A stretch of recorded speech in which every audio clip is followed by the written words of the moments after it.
Chintamani 2020 degrees ഒന്നും competition ഉണ്ടായിരുന്നില്ല.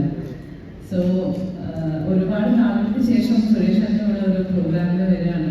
ഒരുപാട് സന്തോഷമായിട്ടാണ് സുരേഷേട്ടൻ്റെ പെണ്ണുമോളെ കല്യാണത്തിന് എനിക്ക് പങ്കെടുക്കാൻ പറ്റിയില്ല, എനിക്ക് ഷൂട്ടിലായിരുന്നു, ഞാൻ ഇവിടെ ഉണ്ടായിരുന്നില്ല. സോ ഇപ്പോൾ കാണാൻ സാധിച്ചാൽ ഒരുപാട് സന്തോഷം. പിന്നെ ഞാൻ എന്തെങ്കിലും സംസാരിക്കായിരുന്നു, ശരിക്കും വെക്കേസ്റ്റേ ആണോ കാസ്റ്റേ ആണോ ഭയങ്കര കൺഫ്യൂഷനിലായിരുന്നു. ശരിക്കും ഇറ്റ്സ് എ നൈസ് കോൺസെപ്റ്റ്. നമ്മളെല്ലാവരും ഒരുപാട് സ്ട്രെസ്സും ഒരുപാട് ബിസി ആയിട്ടുള്ള ജീവിതത്തിലുള്ള ആൾക്കാരാണ്.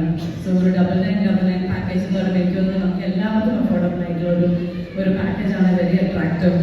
സോ ഇത് 3 വർഷത്തിൽ 3 സ്റ്റേ ആണ്. അത് ഇവർക്ക് ഒരുപാട് പ്രോജക്ട്സ് ഓൺഗോയിങ് ആണ്, ഓൾറെഡി തുടങ്ങിയിട്ടുള്ളതുണ്ട്. എല്ലാം നമുക്ക് ഫേവറേറ്റ് ആയിട്ടുള്ള ഡെസ്റ്റിനേഷൻസ് ആണ്. സോ തീർച്ചയായിട്ടും നിങ്ങൾക്ക് എല്ലാവർക്കും ഇതൊരു എക്സ്പ്ലോറിങ് ഒരു ഓപ്പർച്യൂണിറ്റി ആയിരിക്കും ഞാൻ വിശ്വസിക്കുന്നു. ഇതിനൊരു അവസരം ഉണ്ടാക്കി. ഇപ്പോൾ കുറേ ഒട്ടന്റിക് ആയിട്ട് സുരേഷിട്ട് സംസാരിച്ചു, നമ്മുടെ ടൂറിസം പറ്റി, നമ്മുടെ രാജ്യത്തിന് വേണ്ട ഡെവലപ്മെന്റ് കാര്യങ്ങളൊക്കെ സംസാരിച്ചു. സോ അതുപോലെ തന്നെ ഇതൊരു വലിയ ഒരു മൈൽ സ്റ്റോൺ ആവട്ടെ എന്ന് ഞാൻ ആശംസിക്കുന്നു. വെക്കാസ്റ്റഡ് എല്ലാ ആൾക്കാർക്കും എൻ്റെ എല്ലാവിധ ആശംസകളും. ഇതൊരു വലിയ വിജയമായി തീരട്ടെ. Thank you so much for inviting me.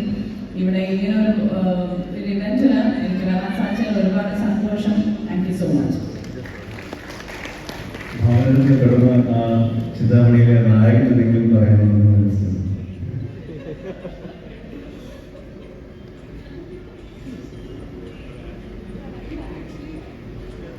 ചിന്താമണിയില് നായകനാണെന്നല്ലോ ഞങ്ങൾ നമ്മൾ കാണുന്നില്ല.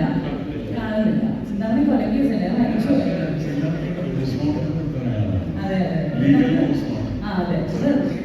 ലൊക്കേഷനിൽ ഒന്നിച്ചുണ്ടാകുന്ന കോമ്പറ്റീഷനും ഒന്നും ഉണ്ടായിരുന്നില്ല.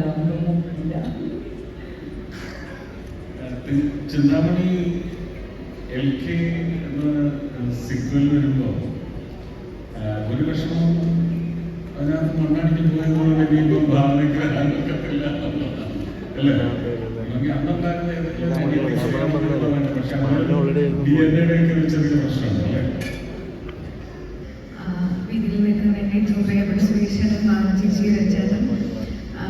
ഇവരുടെ എല്ലാവരുടെയും കൂടെ ഞാൻ ഫസ്റ്റ് ടൈമാണ് ഒരു ഇവന്റിൽ ബാബു ചേച്ചി ഞാൻ ഇവന്റിൽ പങ്കെടുത്തിട്ടുണ്ട്. ഷാർപ്പായിട്ടുള്ള ഇവന്റിൽ ഞാൻ ഇവരുടെ കൂടെ പങ്കെടുക്കുന്നത് ഒരുപാട് സന്തോഷമുണ്ട്. ബക്കാസ്റ്റേ എന്നാണ് ഇവിടെ പറഞ്ഞതെങ്കിലും മുതലാളിമാർക്ക് ആഗ്രഹം വെക്കേസ്റ്റേ എന്നായിരുന്നു. അപ്പോൾ വെക്കേസ്റ്റേ എന്ന് പറഞ്ഞുകൊണ്ട് ഞാൻ തുടങ്ങാം. നമുക്ക് എല്ലാവർക്കും യാത്ര ചെയ്യാൻ ഭയങ്കര ഇഷ്ടമുള്ള ആൾക്കാരാണ്. നമ്മുടെ ബിസി ലൈഫിൽ നമുക്ക് സ്ട്രെസ്ഫുൾ ആയിട്ടുള്ള സമയങ്ങളിലൊക്കെ യാത്ര നമ്മളെ എനർജൈസ് ചെയ്യും, നമ്മളെ റിഫ്രഷ് ചെയ്യാനും ഒക്കെ സഹായിക്കുന്ന ഒരു കാര്യമാണ്. അപ്പോൾ എപ്പോഴും യാത്ര ചെയ്യുമ്പോൾ എപ്പോഴും ഉള്ളൊരു പ്രശ്നമാണ് ഈ ബഡ്ജറ്റിൻ്റെ പ്രശ്നം. അതൊരു ഫാമിലിയിലൊക്കെ സംബന്ധിച്ച് നോക്കുകയാണെങ്കിൽ ഒരു 4 പേര് പോവുക അല്ലെങ്കിൽ ഒരു ട്രിപ്പ് പോവുക എന്നൊക്കെ പറയുമ്പോൾ തന്നെ വലിയൊരു എമൗണ്ട് ചിലവാകുന്നത്. ഒരു വർഷത്തിൽ ഇത്രയും പൈസ ചിലവാക്കുക എന്നൊക്കെ പറയുന്നത് ഒരു മിഡിൽ ക്ലാസ് ഫാമിലിയൊക്കെ സംബന്ധിച്ച് ഇത്തിരി ബുദ്ധിമുട്ടുള്ള കാര്യമായിരിക്കും. അപ്പം അങ്ങനെയുള്ള ഒരു സമയത്താണ് വെക്കേസ്റ്റേക്കിൽ ഒരു ഓഫർ കൊടുക്കുന്നത്, ഓൺലൈൻ ഓഫർ എന്നുള്ള രീതിയിൽ 9999 rupees എന്നാണ് ഈ സ്റ്റേ നിങ്ങൾക്ക് എടുക്കാൻ പറ്റുന്നത്. ഇതിൽ 3 വർഷത്തിൽ 9 സ്റ്റേ ആണ്. അതിന് ഒരു വർഷത്തിൽ 3 വർഷത്തിൽ 9 സ്റ്റേ ആണെങ്കിൽ ഒരു വർഷത്തിൽ 3 സ്റ്റേ എടുക്കാൻ പറ്റും. അത് മാത്രമല്ല നിങ്ങൾക്ക് ഇതിൻ്റെ ഇത് നമുക്ക് ഈ അവെയിൽ ചെയ്യണമെന്നുണ്ടെങ്കിൽ അവരുടെ തന്നെ ആപ്പ് ഉണ്ട്, ആപ്പ് ത്രൂ അവെയിൽ ചെയ്യാൻ പറ്റും. അപ്പം അങ്ങനെ എല്ലാ തരത്തിലും അങ്ങനെ വളരെ ഫ്രണ്ട്ലി, യൂസർ ഫ്രണ്ട്ലി ആയിട്ടുള്ള ഇതാണ് അവർ കൊടുക്കുന്നത്. അപ്പോൾ ഇത് എനിക്ക് തോന്നുന്നു ഒരുപാട് പേര് ഇത് എടുക്കാൻ സാധ്യതയുണ്ട്. ഇങ്ങനെ ഓഫർ ഉള്ള സ്ഥിതിക്ക് ഇത് ഒരുപാട് പേര് ഞാൻ ചോദിച്ചു നേരത്തെ ഇത് Airbnb-യിലോ അല്ലെങ്കിൽ മേക്ക് മൈ ട്രിപ്പിലൊന്നും ഇടുന്നില്ലേ എന്ന് ചോദിച്ചു കഴിഞ്ഞപ്പോൾ പറഞ്ഞു ഈ സ്റ്റേ ഓൾറെഡി ഒരുപാട് പേര് എടുക്കും, അപ്പോൾ ഇത് കഴിഞ്ഞിട്ടേ കൊടുക്കാൻ പറ്റുള്ളൂ എന്നുള്ളത് പറഞ്ഞിട്ടുണ്ടായിരുന്നു. അപ്പോൾ സ്വന്തമായിട്ട് ആപ്പ് ഡെവലപ്പ് ചെയ്ത് ഇതുപോലൊരു ലോഞ്ച് നടത്തി ഒരു 5 പേര് ചെയ്യുന്നു എന്ന് പറഞ്ഞാൽ സുരേഷ് ടൂറിസത്തിന് വേണ്ടിയിട്ട് പുറത്ത് വർക്ക് ചെയ്തിട്ട് ഇവിടെ വന്നത് ചെയ്യുന്നു എന്ന് പറയുന്നത് വലിയ സന്തോഷവും അഭിമാനമുള്ള കാര്യമാണ്.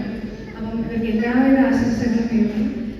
ഇനി ഞാൻ പറഞ്ഞപ്പോൾ ഞാൻ മെമ്പറാണ്, അതുപോലെ എനിക്ക് ശേഷം വരുന്ന 5000 പേരിൽ നിന്ന് ഒരാളെ തിരഞ്ഞെടുത്ത് അവർക്ക് താറ് കൊടുക്കുന്നതാണ് പറഞ്ഞിരിക്കുന്നത്. അപ്പോൾ അങ്ങനെ ഒരു